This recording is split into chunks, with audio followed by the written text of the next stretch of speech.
Assalamualaikum, selamat sejahtera, wanakum, tajahau. Saya Suman Sibam, kembali lagi dari channel kita Rakyat Malaysia.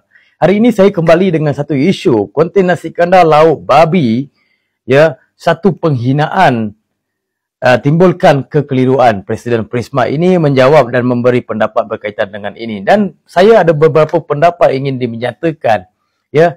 Nasi kandar lauk babi ini dia bukan dijual di tempat yang halal. Dia jual di kedai-kedai non-halal seperti food court Cina. Apa masalah Prisma ini sebenarnya ni? Dan apa yang nak jadikan isu? Sebab saya lihat di Sabah Sarawak sini, banyak je diorang jual nasi lemak yang berlaukkan babi. Tidak ada masalah pun. Sebab apa? Kita umat Islam, sedia maklum, dia bukan jual pada kita, umat Islam ke orang Islam pergi beli. Tidak. Dia jual di tempat-tempat yang tidak halal, non-halal. Dan dia telah nyatakan, dia telah jelaskan apa yang dijual itu kepada bukan Islam. Apa yang jadi keliru di situ? Saya tidak faham apa yang menimbulkan kekeliruan. Nasi kandar daging babi. Dah ditulis kat situ. Takkan kata tak pandai baca dan tak faham lagi. Yang ini jadi isu kepada kamu. Ya, makanan ini, daging babi ini jadi isu pada kamu. Saya tidak faham apa yang dia nak sebenarnya. Bagi saya benda ini tidak ada masalah. Ya, nama je pun. Dengan nama babi pun kamu dah takut. Dia bukan hidang pada kamu. Sebab masing-masing di Malaysia, saya rasa mereka memahami sensitiviti umat Islam. Ya, tidak boleh haramnya makan daging babi itu dan dia tidak hidangkan pada orang Islam. Sebab apa yang nak keliru? Dah tentu itu kedai Cina, dia orang tahulah itu kedai Cina, mereka pergilah makan macam nasi lemak daging babi.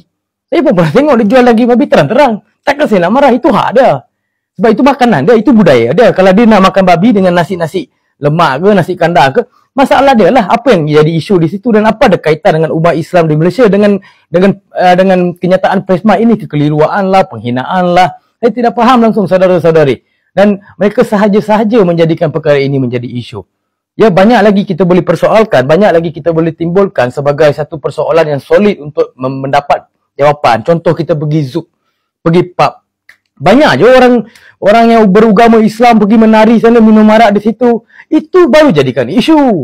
Ya, minum arak, pemuzik-pemuzik sana mabuk sana, menari situ. Tengok IC beragama Islam. Itulah patut dipersoalkan. Bukan daging babi itu. Sebab ini tidak berkaitan dengan akhlak siapa-siapa pun. Dia bagi makan kepada bukan yang Islam. Dan dia terangkan dengan begitu jelas. Dan tidak ada isu pun.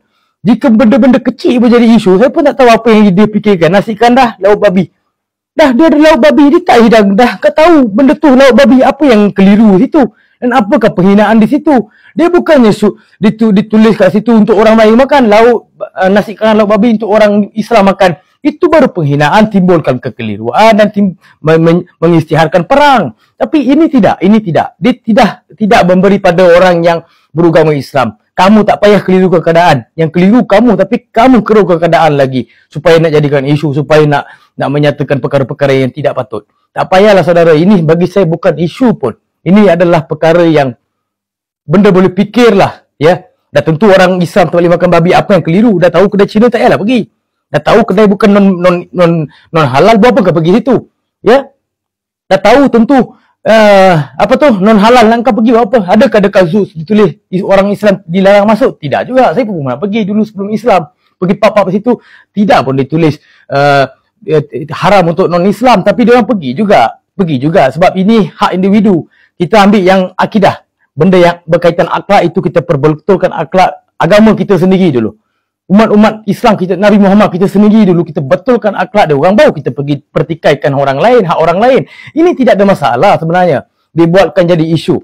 Ya, bagi saya kita perbetulkan akhlak orang Islam kita sendiri dulu, baru kita pergi pertikaikan hak orang lain ataupun hak orang bangsa-bangsa lain ataupun agama lain. Baru betul. Kita punya akhlak pun dah rosak, lepas tu kau pula menyatakan pada orang lain, kita akan keliru lah, kita akan timbulkan bertahun orang Islam tak boleh.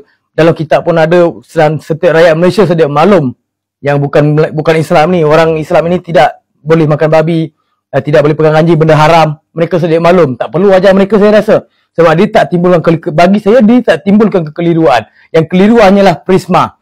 Ya, sekian, terima kasih daripada saya Suman Sibam.